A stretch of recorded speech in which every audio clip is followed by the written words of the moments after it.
Back in February 2021, one of the worst winter storms moved through San Antonio. As a matter of fact, it was the costliest storm to move through the state of Texas. Here's a look back at the impacts here in San Antonio. To be honest, the hardest part for me was knowing that there was a lot of folks out there that did not have power. I knew that night that things were coming together the way that we thought they would. February 2021. Most Texans will remember this time because it's when one of the worst winter storms moved through the state. It all started on February 10th, 2021, and cold air moved into south central Texas. This was the beginning of an 8-day stretch, and long-range forecast models were suggesting extremely cold and Arctic air. Well, I mean, it had to have been 10 days out that the GFS was saying single digits. And for the GFS to do that, that was like alarm bells. The first model predictions were wild, and we were like, this is a long shot. Should we say anything? You know how that goes, where you're apprehensive because it's model prediction, it's outlandish. But as we got it closer and we started seeing that air mass was as cold as it was going to be, and we're going to have the moisture we needed, we said, okay, look, this is going to happen. And temperatures began to drop from the 70s to the 50s, and eventually it was below freezing, and the city stayed below 32 degrees for a total of 107 hours. The second longest duration in San Antonio history. And with rain now moving in, this created a bad setup. You need to get here as soon as you can because everything's icing over and you're not going to be able to get here unless you leave now. While it was light rain at first, it was enough to have a major impact on travel. Roads, bridges, overpasses immediately became a problem. Was a drizzle because we had this overrunning. It was a drizzle, but it was freezing on contact because it was already getting very cold. I believe we were in the upper 20s or so. This brings us to Valentine's Day weekend 2021, where weather conditions began to go downhill.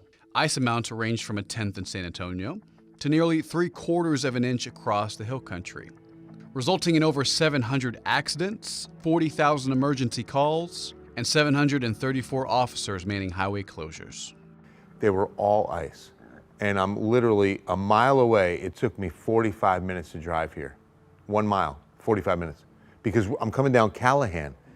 And I knew, I mean, you have to just inch down and you have to drop your car, if it's an automatic, drop it into that 1 or 2 gear so that's the lowest gear you have, and just go and just inch it down.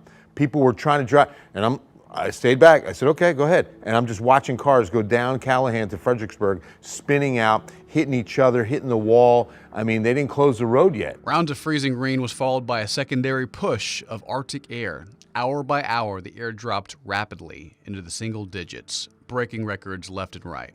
This was the first few days of a 9-day-long stretch, and it was only just the beginning. After rounds of ice came several rounds of snow. One way that I knew this event was different than the others is it's one thing to pick up 3 or 4 inches of snow or 5 or whatever, and then within a couple of days have just as much snow, you know, another 3 or 4 or 5 incher on the backs of that. And picking up, I think at my house picked up close to 10 inches of snow in 1 week. That'll tell you right there that this was not a usual winter storm. The first wave of snow moved in on February 14th, 2021. 1.2 inches of snow at the airport. The day after, 2.5. A couple days later, nearly 3 more inches. In northern San Antonio, up to nearly a foot of snowfall, upwards of 18 inches between Del Rio and Uvalde in our western counties. This snowstorm was the biggest one we've ever had. I mean, as far as the impact, you know, because in '85 it was just a fun snow. But in this, with the power situation, it was such a severe situation. And that changed everything. And trying to keep people ahead of that, and then, you know, you get the second round of snow. I mean, at my house in Helotes, we had upwards of 9 inches of snow in both rounds. So the totals were impressive, but because of the power, that changed everything. And so it was the most impactful winter storm the city's ever had. 340,000 people without power in the city. Nearly 5 million across the state. Hundreds of accidents and thousands of emergency calls. This was the costliest winter storm to move through. $4 million in damage to city buildings, over $100 million statewide. And here at the TV station, we didn't have power. So we were right there with a lot of the folks. It was very serious when all the power was out and people couldn't watch us broadcast.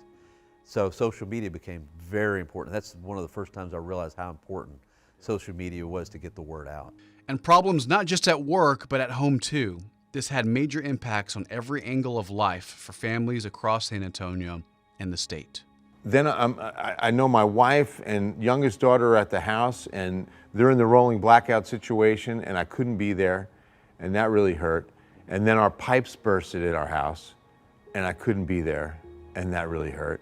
So it was just tough, you know, because I wanted to try to take care of things at the house, and I couldn't. And I wanted to try to get some sleep here, and I couldn't, right? I mean, it was just like every angle of life was disrupted. Texans still need to be ready should the power ever go out again. With the forecast ever changing, we always need to be weather aware until the next winter storm. Ryan Shoptaw, KENS 5.